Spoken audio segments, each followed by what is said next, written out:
श्रीमद् भागवत प्रथम स्कंध अध्याय 4 उसका श्लोक नंबर 9। ओम नमो भगवते वासुदेवाय। ओम नमो भगवते वासुदेवाय। ओम नमो भगवते वासुदेवाय। अभिमन्युसुतं सूता प्राहुर्भागवतोत्तमम् तस्य जन्म महश्चर्यम् कर्माणि च गृणीहिनः। एक बार फिर से उच्चारण करते हैं। अभिमन्यु सुतं सूत राहुर भागवतोत्तमम् तस्य जन्म महश्चर्यम् कर्माणि च गृणीहिनः। पहले इसका शब्दार्थ श्रवण करेंगे, फिर भावार्थ की ओर आगे बढ़ेंगे। कहा जाता है कि महाराज परीक्षित उच्च कोटि के भगवत भक्त थे और उनके जन्म तथा कर्म अत्यंत आश्चर्यजनक थे। कृपया उनके विषय में हमें बताएं। जो सौनक मुनि है, जो सौनक ऋषि हैं, 88,000 ऋषि मुनियों का जो प्रतिनिधित्व कर रहे हैं, सूत गोस्वामी जी से प्रश्न कर रहे हैं कि महाराज परीक्षित उच्च कोटि के भगवत भक्त थे, उनके जन्म और कर्म अत्यंत आश्चर्यजनक थे। कृपा करके हमें उनके विषय में बताएं। थोड़ा सा इसके तात्पर्य को श्रवण करते हैं। महाराज परीक्षित का जन्म आश्चर्यजनक है क्योंकि भगवान श्री कृष्ण ने उनकी रक्षा उनकी माता के गर्भ में की थी। जब ये कथा तो आप सभी ने प्रसंग श्रवण किया ही होगा कि जब वो अपनी माता उत्तरा के गर्भ में थे, अभिमन्यु की जो पत्नी है, और जो उत्तरा है उनके जीवन की खासियत है, जो उनकी सास है द्रौपदी जी, जो उनकी और भी बूढ़ी सास जिनको आप बोल सकते हैं दादी सास है, जो वो कुंती देवी, दोनों ने ही उनको परामर्श दिया था, दोनों ने ही उनको बोला था। क्योंकि सबके महल अलग अलग होते हैं ना, जो भी बड़े राज परिवार होते थे तो उनके सबके महल भी अलग अलग, तो अलग अलग महलों में रहते थे। तो कुंती देवी और द्रौपदी जी दोनों ने ही अपनी बहू को समझाया था, हम पे भरोसा मत करना। हम आज के दिन हम बोल सकते हैं ना, हमारे बड़े बोलते हैं भैया हम हैं ना तुम्हारे साथ, तुम करो जो भी। लेकिन उन दोनों ने बोला हमको मत बुलाना, जब मुसीबत हो हम पे मत करना भरोसा, कोई भी समस्या हो सीधे गोविंद को याद करना, ऐसा उन्हें परामर्श दिया था।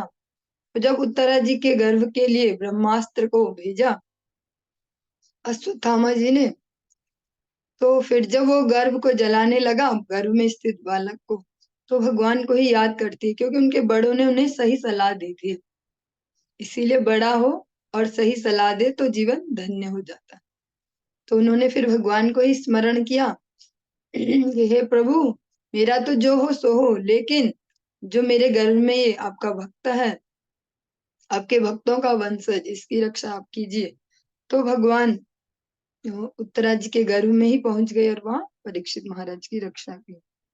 उनके कार्यकलाप भी आश्चर्यजनक हैं, क्योंकि उन्होंने गाय का वध करने के लिए उद्यत कली को प्रताड़ित किया। गाय का वध करने का अर्थ है मानव सभ्यता का विनाश। वे पाप के उत्कट प्रतिनिधि से गाय की रक्षा करना चाहते थे। ये प्रसंग भी आप सभी ने श्रवण ही किया है, जब कलयुग का प्रारंभ हो रहा था, तो वो एक भद्र वेश में, एक साधु वेश में दिखते हैं और गाय के पैरों को तोड़ रहे हैं, उनको मारने का प्रयास कर रहे हैं। तो राजा परीक्षित ने फिर उनसे उनकी रक्षा की। गाय और बैल दोनों को प्रताड़ित कर रहे थे। वे पाप के उत्कट प्रतिनिधि से गाय की रक्षा करना चाहते थे। और गाय में ऐसा क्या विशेष है जो सब गाय गाय गाय के पीछे पड़े रहते? गौ माता, भैंस माता क्यों नहीं बोलते? गाय माता ही क्यों? बकरी माता भी हो सकता था। गौ माता इसलिए कि एकमात्र वही ऐसा भगवान के सृष्टि का ऐसा जीव है जिसका हर एक, जिसके शरीर का कुछ भी वेस्ट नहीं है। हमारा मल तो मल है, हम खुद उसको पलट कर नहीं देखना चाहते, एक बार छोड़ देते। तो अपना हमारा मूत्र भी ऐसा ही है, एक बार छोड़ देने पे शरीर से निकल जाए तो हम दोबारा देखना नहीं चाहते। लेकिन जो गौ माता है, उसको भगवान ने जो आशीर्वाद दिया, उनका हर एक चीज सारा ही सारा भगवत सेवा में लगने लायक है। ये नहीं कि मनुष्यों के लायक है, भगवान के भी लायक है। भगवान को भी उनके गोबर से जो उपले बनते उससे भगवान को यशोदा मैया ब्रज गोपियां नजर उतारती है।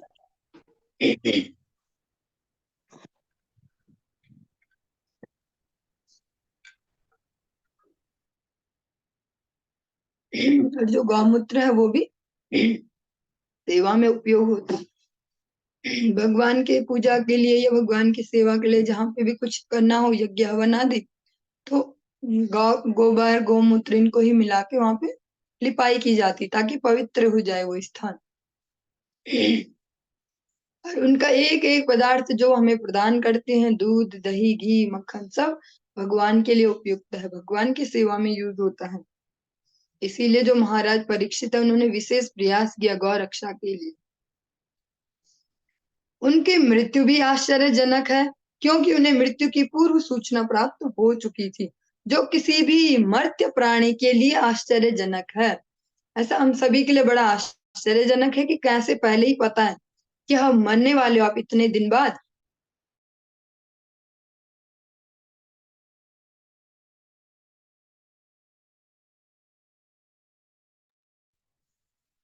उसके बाद उन्होंने अच्छे से उसके लिए तैयारी भी की।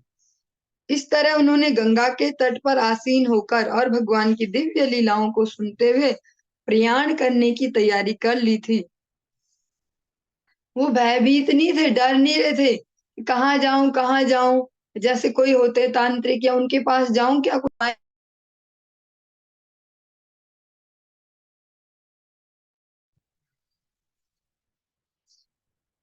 कैसे मुझे मरना ना पड़े, इसके लिए वो घूम नहीं रहे कि ढूंढूं किसी को, ढूंढूं जो मुझे मृत्यु से बचा ले। उनका जो टारगेट है वो ये जानना है कि जो मरने ही वाला है उसको क्या करना चाहिए। वो ये नहीं पूछते फिर रहे कि मेरी रक्षा कैसे होगी, मैं मरने से कैसे बचूं। जब तक वे भागवत का श्रवण करते रहे, उन्होंने न तो भोजन किया, न जल ग्रहण किया, और न ही वे एक क्षण सोए। पूरे 7 दिन लगातार उन्होंने बिना खाए पिए बिना सोए कथा श्रवण की लगातार, तभी जाके तो पूरी हो पाई वो। अतः उनकी सारी बातें आश्चर्यजनक हैं और उनके कार्यकलाप ध्यान।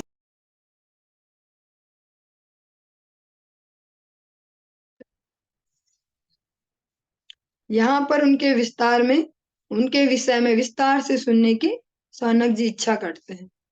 हरे कृष्ण।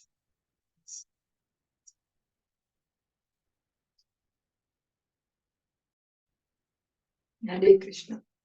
चलिए अब हम इससे आगे श्रवण करते हैं नंबर 10 नंबर श्लोक को। ससम्राट कश्यवाहेतो पाण्डूनां मानवर्धनः प्रायोपविष्टो गंगाया नादृत्याधिराट्रश्रियम्। एक बार फिर से इसको उच्चारण करेंगे। ससम्राट कश्यवाहेतो पाण्डूनां मानवर्धनः प्रायोपविष्टो गंगायां नादृत्याधिराट राट्रश्रियम्। इसका शब्दार्थ श्रवण करते हैं। वे एक महान सम्राट थे और उनके पास उपार्जित राज्य के सारे ऐश्वर्य थे। वे इतने वरेण्य थे कि उनसे पांडु वंश की प्रतिष्ठा बढ़ रही थी। तो फिर वे सब कुछ त्याग कर गंगा नदी के तट पर बैठकर क्यों आमरण उपवास करने लगे। अब एक अगला प्रश्न सौनक जी उठाते हैं कि उनको क्या जरूरत पड़ गई कि वो गंगा जी के तट पे बैठ के उपवास करने लगे। महाराज परीक्षित समस्त समुद्रों एवं महासागरों समेत पूरे संसार के चक्रवर्ती सम्राट थे। उन्हें इस राज्य को प्राप्त करने के लिए कोई प्रयास नहीं करना पड़ा था। उन्हें वह अपने पितामह महाराज युधिष्ठिर तथा उनके भाइयों से उत्तराधिकार में मिला था। इसके साथ ही साथ वे सुचारू रूप से शासन चला रहे थे, जो उनके पूर्वजों की प्रतिष्ठा के ही अनुरूप था। इस प्रकार से वैष्णव जन भगवान से प्रार्थना करते हैं ना, जन्म मिले तो भक्त घर में मिले। और हम ये भी देखते हैं कि अगर कोई इस पथ में भ्रष्ट भी हो जाए डाउनफॉल भी हो जाए तो फिर भी क्या होता है, उसको फिर भी वो इतना ज्यादा डिग्रेड नीचे नहीं जाता जितना आम लोग जाएंगे। उसको फिर भी भगवान ऐसे कुल में जन्म देंगे जहाँ धन हो, खूब या यश हो, जहाँ भगवत भक्ति के लिए अनुकूलता हो।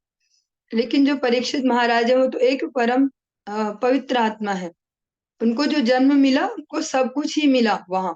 वैष्णव परिवेश भी मिला, भगवत भक्ति भी मिली, और धन संपत्ति यश सुंदरता सब कुछ ही मिला। और देखते हैं उनके जीवन में कि उन्होंने इसका यूज भी बहुत अच्छे से किया भगवान की सेवा में।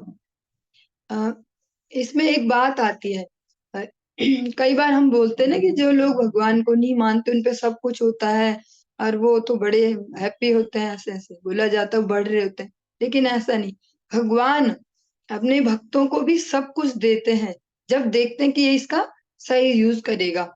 क्योंकि अधिकतर देखेंगे जो भी आचार्य वर्ग है, अधिकतर संपन्न संपन्न परिवारों में आए, और शिक्षा भी उनकी भरपूर, रूप हर चीज उनका सब कुछ भरपूर। क्यों?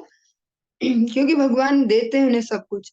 और इसमें से हम जो सीख सकते हैं, हमारे लिए जो टीचिंग है, लर्निंग है, वो ये है कि अगर हम देखें अपने जीवन को कि हमें तो भगवान ने सब कुछ दिया है, तो फिर उसके बाद हमारा कर्तव्य बन जाता है कि जब भगवान ने इतनी कृपा की है तो अब हमें भी पूरी सामर्थ्य से भगवत सेवा में, भगवान नाम प्रचार में, गुरु सेवा में, वैष्णव सेवा में लगना चाहिए।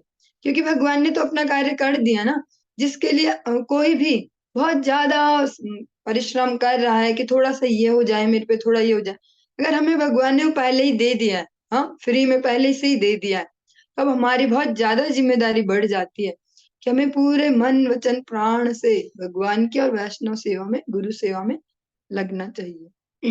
और परीक्षित महाराज ने किया भी। उन्होंने अपने शासन में इतनी उत्तम व्यवस्था रखी पब्लिक के लिए कि उनके जो पूर्वज है उनके नाम की कीर्ति का ही कलंकित न हो जाए।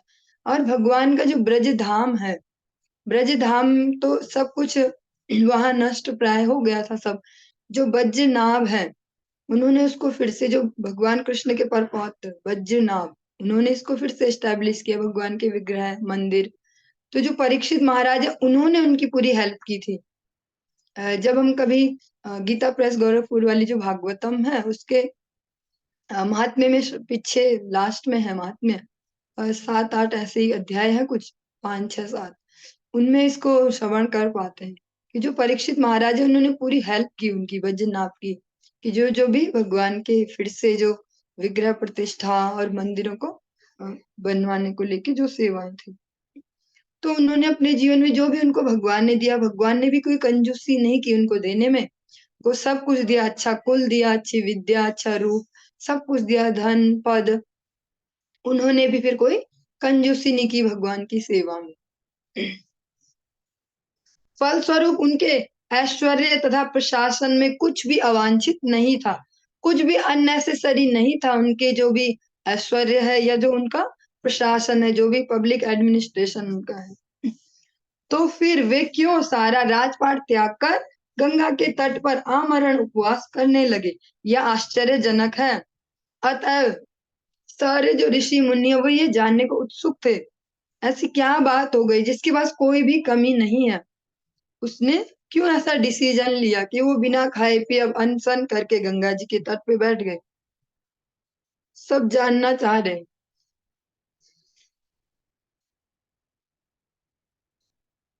श्री राधे। चलिए अब नंबर 11 श्लोक की ओर आगे बढ़ते हैं।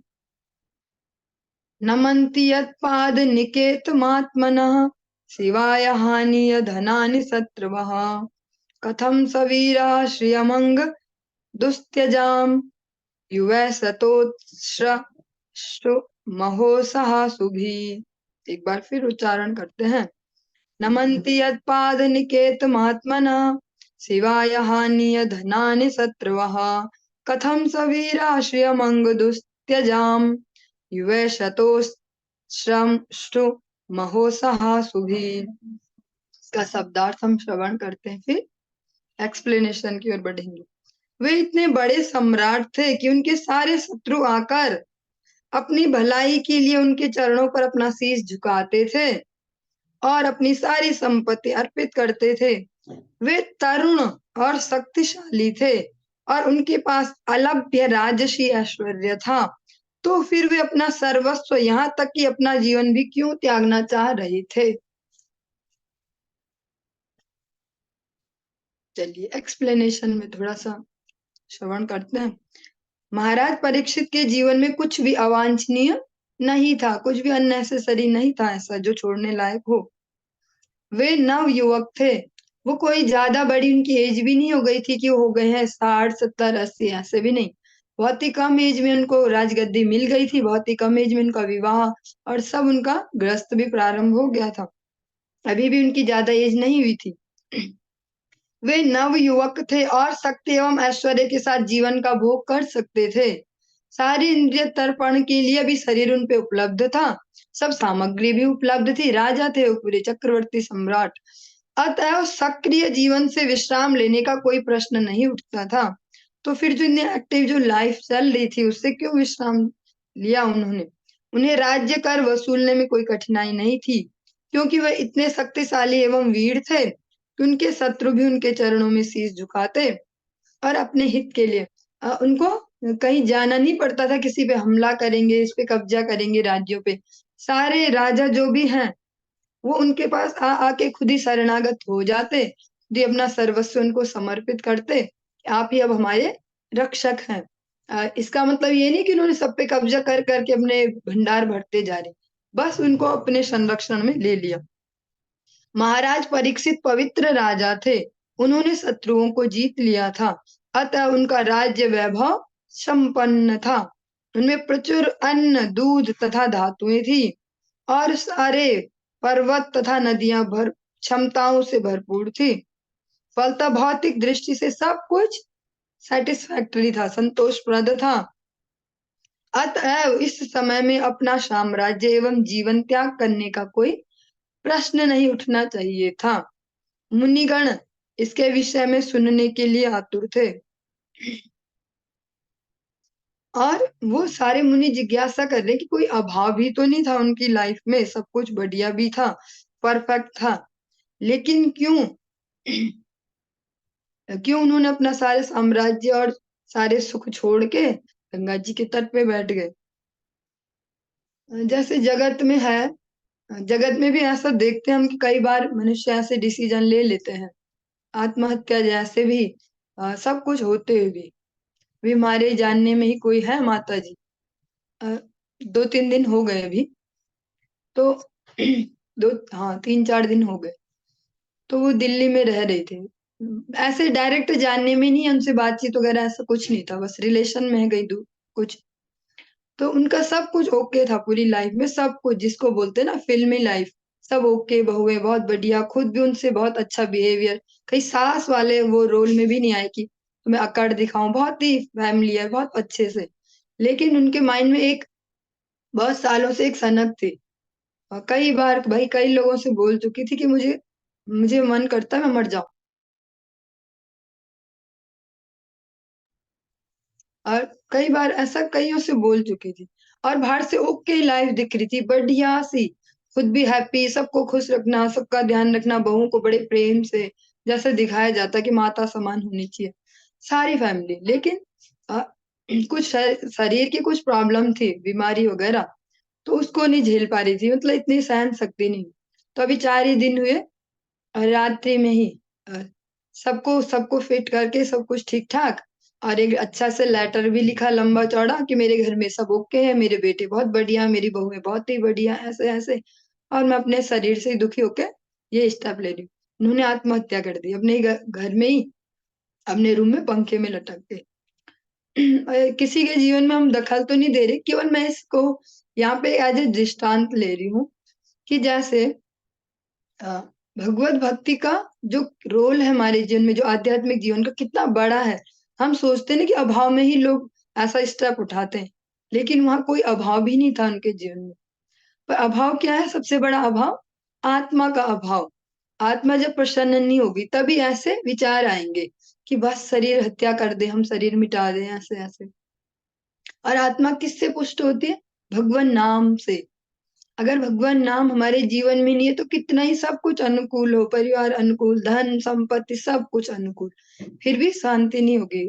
संतुष्टि नहीं होगी, क्योंकि अगर आत्मा पुष्ट नहीं है तो प्रसन्नता आ ही नहीं सकती। अभी भागवतम में कई बार ये शब्द सुन चुके हैं, ये न आत्माशु प्रसीदति, इस प्रकार से कई बार वर्ड सुन चुके हैं।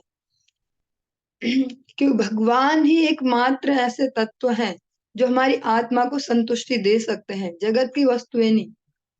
और ये जो प्रसंग है जो भी आपको बताया, और सभी लोग शॉक्ड है उनके घर में, सभी सोच रहे जान इधर जान पहचान कि सब कुछ तो ओके था, इतना बढ़िया तो किसी को दिया ही नहीं था भगवान ने, सब कुछ अनुकूल लिख के भी जा रहे कि मेरा सब फिट है, मेरे परिवार को तंग मत करना कोई भी मेरी वजह से, मैं बस अपने आप से ही जा रही हूँ। ये सबसे बड़ा अभाव क्या है? आध्यात्मिकता का। इसीलिए सारे वैष्णव इतनी उदारता से, भगवान स्वयं आए इस युग में, क्योंकि ये कलह और दंभ का युग है। यह शोक मोह ये तो फ्री में बंट रहा होगा, इसीलिए भगवान भी महावदान्य होके आए और प्रचार भी क्या किया? सरल सा हरि नाम संकीर्तन, हरि नाम जप। क्यों? क्योंकि यहाँ सब होगा भी बाहर से भौतिकता, लेकिन अंदर से खोखले होंगे जीव, इसलिए भगवान ने भी युग धर्म ऐसा बनाया इस युग के लिए। तो हम सभी के भी ये जिम्मेदारी है कि हम अच्छे से इसको समझें और इसका प्रचार प्रसार भी करें, क्योंकि बहुत सारी जीवात्मा है जिनको इसकी जरूरत है। पहले तो ये सब देखा जाता था पाश्चात्य जगत में, आज से 50 साल 20 साल ऐसे पहले, लेकिन अभी बड़ी तेजी से भारतवर्ष में बढ़ रहा है। डिप्रेशन हो गया, आत्महत्याएं हो गई, मर्डर हो गए, ऐसे। तो हम सभी का कर्तव्य है, भगवान भगवत गीता में स्पष्ट कहते हैं, भगवान भी बोल के गए कि जो भारत में जन्म लिया है जिसने, उसकी विशेष जिम्मेदारी है वो इस भगवत गीता के ज्ञान को समझे, भागवतम को समझे और प्रचार प्रसार करे।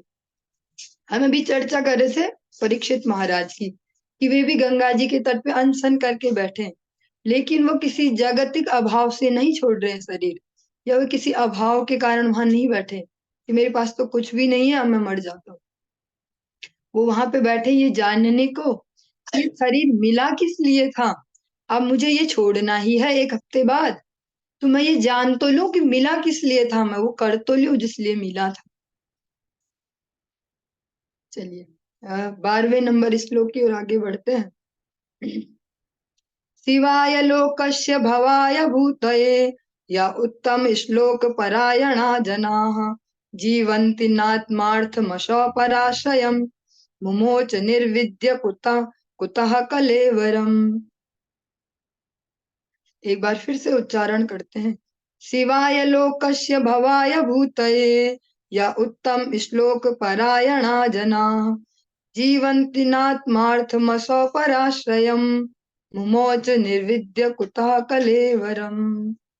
पहले इसका शब्दार्थ श्रवण करेंगे, फिर एक्सप्लेनेशन की ओर आगे बढ़ेंगे। जो लोग भगवत कार्य में अनुरक्त रहते हैं वे दूसरों के कल्याण, उन्नति तथा सुख के लिए ही जीवित रहते हैं। वे किसी स्वार्थवश जीवित नहीं रहते। अतएव राजा परीक्षित ने समस्त सांसारिक वैभव की आसक्ति से मुक्त होते हुए भी अपने उस मर्त्य शरीर को क्यों त्यागा जो दूसरों के लिए आश्रय तुल्य था। एक्सप्लेनेशन श्रवण करते हैं। परीक्षित महाराज आदर्श राजा तथा ग्रस्त थे, आदर्श राजा भी थे और आदर्श ग्रस्त भी थे, क्योंकि वे भगवत भक्त थे। इसका रीजन क्या है? क्योंकि वो भगवान के भक्त हैं। जो बेसिक क्वालिटी है, बेसिक वो क्या है? भगवत भक्ति। बाकी सद्गुण अपने आप उसको फॉलो करते हैं, भगवत भक्ति को। राम नाम, इसको कैसे बोल सकते हैं? राम नाम एक अंक है और सब साधन शून्य। अंक रहे 10 गुण है, अंक गए सब शून्य। अगर भगवत भक्ति हमारे जीवन में है तो बाकी के सद्गुण उसको फॉलो करते हुए आ जाएंगे, धीरे धीरे खुद ही आ जाएंगे। क्योंकि भगवान तो स्पष्ट कह रहे अपि चेत दुराचारो, दुराचारी भी अगर प्रारंभ कर दे भक्ति तो फिर साधुरेव स मंतव्य, धीरे धीरे हो जाएगा वो साधु। ये नहीं बोल रहे कि ऐसे ही मान दो तुम उसको, वो दुराचारी है, अनन्य शरणागत है, साधु मान दो। उसका प्रोसेस ये कि वो हो जाएगा साधु, फिर धीरे धीरे भक्ति को फॉलो करके सारे सद्गुण आ जाएंगे उसमें। भगवान ऐसी परिस्थितियां देंगे जीवन में जिससे फिर उसको सद्गुणी बनना ही होगा। लेकिन अगर ठीक उल्टा करें कि सद्गुण हम सारे जमा कर ले, भगवत भक्ति तो आ ही जाएगी, देख लेंगे, ऐसा नहीं हो पाएगा। कई लोग हैं जो कि बहुत ही गुणी होते हैं, सारे सद्गुण है, परोपकारी है, सत्यवादी, जो जो भी बोल सकते हैं, लेकिन भगवत भक्ति नहीं है तो उनके जीवन में भी उल्लास नहीं होता, आनंद नहीं होता। उनके वो सद्गुण उनके लिए ही फिर उनकी कमी बन जाते हैं। फिर सब उनको उन्हीं के ही सद्गुणों से फिर टॉर्चर करेंगे, उनके सद्गुणों का फायदा उठाएंगे। तो भगवत भक्ति ज्यादा जरूरी है, बाकी सद्गुण उसको फॉलो करते हैं। तो जो महाराज परीक्षित है वो भगवत भक्त है, उनकी पहली क्वालिटी ये है। इसकी वजह से वो अच्छे राजा भी हैं, अच्छे गृहस्थ भी हैं। भगवत भक्त में समस्त उत्तम गुण आ जाते हैं और महाराज परीक्षित इसके विशिष्ट उदाहरण थे। व्यक्तिगत रूप से उन्हें अपने अधिकार में उपलब्ध सांसारिक ऐश्वर्य से कोई आसक्ति न थी, लेकिन चूंकि वे जनता की चतुर्दिक भलाई के लिए राजा बने थे, अतएव वे जनता के कल्याण कार्यों में न केवल इस जीवन में अपितु अगले जीवन में भी सदैव व्यस्त रहना चाहते थे। वे कसाई घरों की या गौवध की अनुमति नहीं देते थे। वे ऐसे मूर्ख तथा पक्षपाती प्रशासक न थे जो एक जीव को तो सुरक्षा प्रदान करते और दूसरे का वध होने देते हो। ये बहुत ही सेंसिटिव लाइन है। इस प्रकार से अलग अलग देशों में अलग अलग शासन व्यवस्थाएं चल रही है। मनुष्यों को तो हम संरक्षण देंगे या कुछ कुछ जीवों को भी संरक्षण देंगे, ये दुर्लभ है, इसको मानना ये होगा। लेकिन वो बकरी, मुर्गे या जो जो भी जिनको भी खाते हैं सो कॉल्ड मनुष्य, उनके संरक्षण के लिए कोई विचार नहीं है कि इनको भी तो जीवित रहने का हक है। हमको क्या राइट है कि इनको हम खाने की अनुमति दे दें? काटो और खाओ, बनाओ तुम कसाई घर और मार मार के खाते रहो। ऑथराइज्ड कसाई घर बीच बाजार में खुली है मारने की दुकानें, तो उनको देख देख के हिंसा ही तो सीखेंगे। तो महाराज परीक्षित ऐसे राजा नहीं थे कि जो बोले मनुष्यों को तो बचाओ और तुम बकरियों को खाओ, तुम गायों को भी खाओ, तुम जो भी करो बस सबको खाते रहो। क्योंकि वे भगवत भक्त थे, अतः वे यह अच्छी तरह जानते थे कि मनुष्यों, पशुओं, पौधों तथा समस्त जीवित प्राणियों के सुख के लिए किस प्रकार प्रशासन चलाना चाहिए। वह समस्त जीवधारियों के लिए शासन व्यवस्था चलाना जानते थे। वे अपने स्वार्थ में रुचि रखने वाले पुरुष न थे। स्वार्थ या तो आत्म केंद्रित होता है या आत्म विस्तारित, वे इन दोनों में से एक भी न थे। उनका स्वार्थ तो परम सत्य भगवान को प्रसन्न करने में था। उनका एकमात्र स्वार्थ क्या था? भगवत प्रसन्नता। राजा परमेश्वर का प्रतिनिधि होता है, अतएव राजा और परमेश्वर का उद्देश्य एक जैसा होना चाहिए। परमेश्वर चाहते हैं कि सारे जीव उनके आज्ञाकारी बने और इस तरह से सुखी हों। अतएव राजा का स्वार्थ इसी में है कि वह अपनी प्रजा का भगवान के धाम वापस जाने में उनका मार्गदर्शन करे। इस प्रकार से आप जो एकादशी व्रत की कई कथाएं सुनते हैं, उनमें से कई ऐसी कथा प्रसंग भी हैं जिनमें ऐसे ऐसे राजा हुए कि जिन्होंने पूरी प्रजा में नेसेसरी कर दिया कि Ekadashi have to do, Ekadashi सबको करनी पड़ेगी चाहे कुछ हो जाए। हाँ, ऐसे भी राजा हुए हमारे इतिहास में, जैसे भगवत भक्त राजा। क्योंकि राजा राजा को बोलते नरेंद्र, नरों में इंद्र, जो भगवान के प्रतिनिधि हैं मनुष्यों में। तो उनकी पूरी जिम्मेदारी है कि जो उनके प्रजा है वो अपने नित्य मंगल को प्राप्त करे। उनकी केवल यही जिम्मेदारी नहीं कि कोई भूखा ना रहे, फ्री में अनाज दे दो या ये कर दो वो कर दो। ये भी जिम्मेदारी है कि वो ये सुनिश्चित कर पाए कि मेरी प्रजा की जो जर्नी है फाइनल, वो भगवत धाम की ओर हो। अतएव प्रजा के कार्यकलापों को इस प्रकार समन्वित किया जाना चाहिए कि सारे लोग अंत में भगवत धाम वापस जा सके। प्रतिनिधि राजा के शासन में सारा साम्राज्य ऐश्वर्य से परिपूर्ण रहता है। ऐसी दशा में मनुष्यों को पशुओं को खाने की आवश्यकता नहीं पड़ती। जो भगवान निष्ठ जो राजा होंगे तो उनके शासन में सब कुछ प्रचुर मात्रा में होगा, अन्न और जो भी मनुष्यों के खाने लायक है, तो फिर उन्हें जानवरों को नहीं खाना पड़ता है। अन्न, दुग्ध, फल तथा तरकारियां भी प्रचुरता में रहती हैं, जिससे मनुष्य तथा पशु जी भरकर खा पी सकते हैं। यदि सारे जीव आहार तथा आश्रय पाकर संतुष्ट हों और नियत नियमों का पालन करें, तो जीव जीव में परस्पर कोई उपद्रव ना हो। महाराज परीक्षित योग्य राजा थे, अतः उनके शासन में सभी लोग सुखी थे। जो भी हम ये श्रवण कर रहे हैं इसमें हम ज्यादा कुछ तो नहीं कर सकते, हम ये तो नहीं कर सकते हम राजाओं को बदल लें लेकिन फिलहाल हम ये कर सकते हैं कि अपने अपने घर के तो राजा हम है ना, हम यहाँ इसको फिट कर सकते हैं। अपने अपने घर के तो हम सब राजा हैं, हम यहाँ फिट करें ये रूल कि भैया घर में एकादशी को चाहे वो प्यार से हो, अगर जो बड़ी पोस्ट पे जिसको जरा दम दिखाने का भी है, जिसके पास अधिकार, तो वो दम ही दिखाई जाए। कैसे भी येन केन प्रकारेण प्रेम से हो जाए तो अच्छी बात है। कैसे भी कोशिश ये करनी है कि अगर हमारा चल पाए बात, घर में रह पाए, तो सबको बोले कि चलिए हम सब मिलजुल के भगवान की प्रसन्नता के लिए एक दिन खूब उत्सव करेंगे। उनको ये ना बोले कि भूखे मरो, क्योंकि एकादशी का व्रत जो मेनली है वो है अन्न से व्रत। अन्न में दोष है, तो जरूरी नहीं कि सबको जबरदस्ती भूखा प्यासा मारा जाए। निर्जल करो, निराहार करो, सबके लिए अच्छे अच्छे फलाहार इस प्रकार से बनाया जाए, भगवान को भोग लगा के सबको पवाए। क्योंकि अगर एक ही घर में अलग अलग गुणों के हैं ना लोग, एक तमोगुणी है, एक सतोगुणी, एक बीच का है, तो वो चलता ही रहेगा, संघर्ष लगातार चलता ही रहेगा। इसको थोड़ा साम्य में कैसे ला सकते हैं कि सबको हम अगर धीरे धीरे प्रयास करके भगवत भक्ति की ओर लगा पाए, किसी भी प्रकार से, जिसको जैसी रुचि है, जिसको खान पान की रुचि, तो बढ़िया बढ़िया भगवान के लिए बनाई जाए, एकादशी में जो बना सकते हैं उसको इस प्रकार से और देख के और अपने को धैर्य रख के, और धैर्य इसमें सबसे ज्यादा इम्पोर्टेंट है। धैर्य रखें और प्रेम से सबके मंगल की भावना को रखते हुए सबको अगर इस प्रकार की जीवन शैली दे पाए, तो क्या होगा, धीरे धीरे धीरे धीरे ही सही, हमारी दिशा तो सही हो जाएगी ना। फिर गति तो चाहे कम भी होगी तो कोई बात नहीं, कभी ना कहीं तो पहुंचेंगे। तो भगवान की ओर उन्मुख करना चाहिए। चलिए एक और श्लोक का श्रवण कर लेते हैं। 13 नंबर श्लोक। तत्सर्वं न समाचक्ष्वा पृष्टो यदिह किच्चन मन्ये त्वां विषये वाचां स्नातमन्यत्र छान्दसात्। एक बार फिर से उच्चारण करते हैं। तत्सर्वं न समाचक्ष्वा पृष्टो यदिह किंचन मन्ये त्वां विषये वाचां स्नातमन्यत्र छान्दसात्। हम जानते हैं आप वेदों के कतिपय अंश को छोड़कर अन्य समस्त विषयों के अर्थ में पटु हैं, अतः आप उन सारे प्रश्नों की स्पष्ट व्याख्या कर सकते हैं जिन्हें हमने आपसे पूछा है।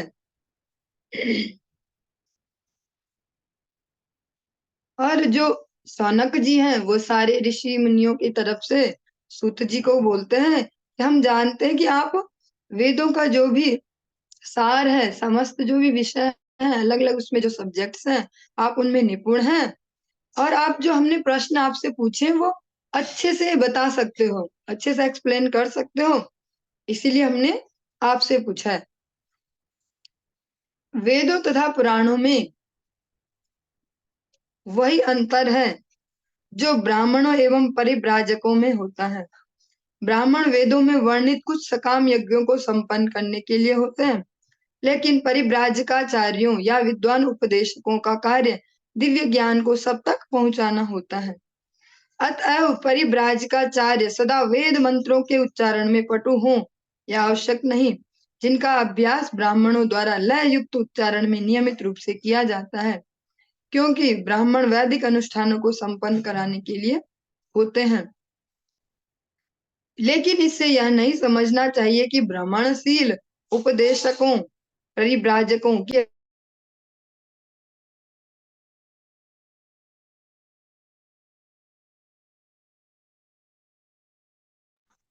माता जी म्यूट हो आप, म्यूट हो, म्यूट। हरे कृष्ण। वैदिक मंत्रों में एवं पुराणों तथा इतिहासों में जो कुछ वर्णित है उनमें भी कोई अंतर नहीं है। श्रील जीव गोस्वामी के अनुसार माध्यन दिन श्रुति में उल्लेख हुआ है कि सारे वेद अर्थात साम, अथर्व, ऋग, यजुर, पुराण, इतिहास, उपनिषद आदि परम पुरुष के श्वास से उद्धृत हैं। अंतर इतना ही है कि सारे वैदिक मंत्र प्रणव ओमकार से प्रारंभ होते हैं और इन मंत्रों का सस्वर पाठ करने के लिए कुछ अभ्यास करना पड़ता है। लेकिन इसका अर्थ यह नहीं है कि श्रीमद् भागवत वैदिक मंत्रों की अपेक्षा कम महत्व का है। इसके विपरीत यह समस्त वेदों का पक्व फल है, जैसा कि हमने भी श्रवण किया है। इसके अतिरिक्त परम पुरुष मुक्त पुरुष श्रील सुखदेव गोस्वामी स्वरूप सिद्ध होते हुए भी भागवत के अध्ययन में लीन रहते हैं। श्रील सूत गोस्वामी उन्हीं के चरण चिन्हों का अनुगमन कर रहे हैं, अतः उनका स्थान रंच मात्र भी कम महत्वपूर्ण नहीं है, भले ही वे वैदिक मंत्रों के सस्वर पाठ में उतने पटु न हो, जो वास्तविक अनुभूति की अपेक्षा अभ्यास पर अधिक निर्भर होता है। तोता रटंत की अपेक्षा अनुभूति अधिक महत्वपूर्ण है। जो इस श्लोक में हम श्रवण कर पा रहे हैं, इसको थोड़ा सरलता में व्यक्त करते हैं। जो भी हम अपने समाज में देखते हैं, एक वर्ग है वैष्णव, जो भगवत भक्त होता है, भगवान के अनुरक्त जन, श्रीमद् भागवत ही जिनका प्राण है। एक वर्ग देखते हैं ब्राह्मण, और जब ये ब्राह्मण वर्ड बोला जा रहा है तो स्पष्ट है आचरणशील ब्राह्मण, केवल सो कॉल्ड नहीं। आचरणशील ब्राह्मणों में भी देखते हैं कि उनका जो अभ्यास है वो निरंतर मंत्रों को लेके, वैदिक मंत्रों को लेके, वैदिक वेदों को लेके, तो इसमें दोनों को साथ साथ लिया जा रहा है कि ब्राह्मण तो वैदिक मंत्रों के उच्चारण में पटु होंगे, लेकिन वह ऐसे घूम घूम के जो आम जनता उसको भगवत राज्य की ओर अग्रसर करने में उत्साहित नहीं होंगे, वो अपने अभ्यास में ही होंगे निपुण, जो मंत्र उच्चारण है। लेकिन जो परिव्राजक हैं, जो भ्रमण करते हैं, जो भगवत भक्त हैं, जैसे सुखदेव गोस्वामी भी हैं, वो भले ही उतने पटु ना हो मंत्र उच्चारण में, वैदिक मंत्रों में, क्योंकि वो अभ्यास पे निर्भर है, लेकिन वो भगवत भक्ति में जिससे जन कल्याण हो पाए, जिससे सारे जन, सारे लोग भगवान के राज्य की ओर बढ़ पाए, ऐसे ज्ञान को देने में पूर्ण सक्षम होते हैं। तो अगर कोई वैष्णव, जो सदाचारी वैष्णव है, भगवत भक्त है, परिव्राजक है, जो भागवतम का नॉलेज सबको दे रहे हैं, उनको अगर हम तुलना करें किसी ब्राह्मण से कि ये तो बहुत अच्छे से मंत्र उच्चारण कर रहे हैं, ये नहीं कर रहे, तो ये करना गलत होगा, क्योंकि जो मंत्रोच्चारण है वो अभ्यास पर निर्भर है, जबकि जो भगवत भक्ति का प्रचार है, किसी जीव को भगवान की भक्ति में लगा पाना, वो अनुभूति पर निर्भर करता है। जितना जिसका एक्सपीरियंस होगा इस राज्य में, उसमें ही उतनी मात्रा में पावर होगी दूसरे जीव को इन्फ्लुएंस करने की, कि वो भगवत भक्ति में लग पाए। तो केवल अच्छी अच्छी बातों से, अच्छे अच्छे कपड़े पहन के, या ऐसे अच्छा अच्छा आउटफिट ऐसा दिखा के नहीं कर सकते भगवान की भक्ति में लगाना। अगर किसी को सच में भगवान की भक्ति में लगाना है, तो भक्ति सिद्धांत सरस्वती गोसाई ठाकुर प्रभुपाद कहते हैं, एक जीव को हरि भक्त बनाने के लिए 300 गैलन रक्त भी खर्च करना पड़े तो करो, मतलब इतनी सामर्थ्य लगानी पड़े तो लगाओ, और लगानी पड़ती ही है। इतना सरल नहीं है ये कार्य किसी को भगवत भक्ति में लगाना। इसलिए जो हमारे गुरु वर्ग है, जो परिव्राजक है, यह समस्त जगत में अन्य बहुत सारे परिव्राजक हैं, अलग अलग वैष्णव संप्रदायों में, जो घूम घूम कर जनमानस को भगवत चेतना से ओतप्रोत करते हैं और भगवान के धाम जाने के लिए प्रेरित करते हैं। तो वे बहुत ही महान है। वो उनका जो कार्य है, उसका ऋण हम किसी भी जन्म में कभी भी दे नहीं पाएंगे। हम क्या कर सकते हैं उनकी प्रसन्नता के लिए, कि अपनी जो भक्ति साधना है उसको अच्छे से करें, और थोड़ा थोड़ा नाम प्रचार भी करें, अन्य जनों को भी लगाने का प्रयास करें। इसी में ही हमारा भी मंगल है, और जो हमारे गुरुवर्ग है उनकी भी प्रसन्नता है। चलिए, आज के लिए इतना ही। हरे कृष्ण।